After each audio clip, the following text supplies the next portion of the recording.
Buku ni juga sesuai untuk dibaca, tak kisahlah dia berada dalam apa saja jua bidang. Even ada yang saya dapat feedback daripada pembaca-pembaca sebelum ni. Ada seorang tu dia daripada sebelum tu dia bekerja, tapi masa PKP tu terpaksa berhenti kerja, and then terlibat dalam perniagaan ikan, masak lemak lah, and then last daripada seorang yang order sampai masuk kedua order, dan last jadi satu perniagaan yang besar. Perniagaan besar, and then bila dah besar dengan secara tak dirancang, mungkin rezeki berjaya, sepatutnya kita happy lah dengan kejayaan tu, tetapi ada challenge berlaku pada dia dalam proses berjaya itu because of dia jatuh sebenarnya because of lack of dia punya jaga cash flow.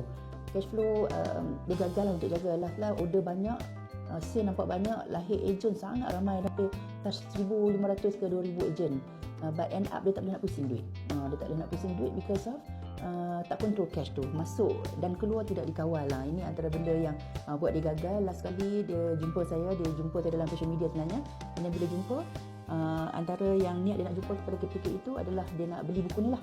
And then saya pun tak sangka sebenarnya dia nampak sesuatu yang dia boleh guna untuk dapatkan semangat balik. So alhamdulillah sampailah dia jadikan buku ni sebagai satu pegangan dia untuk berani. Buku ni sentiasa di dalam handbag dia. Jujurnya saya terkejut.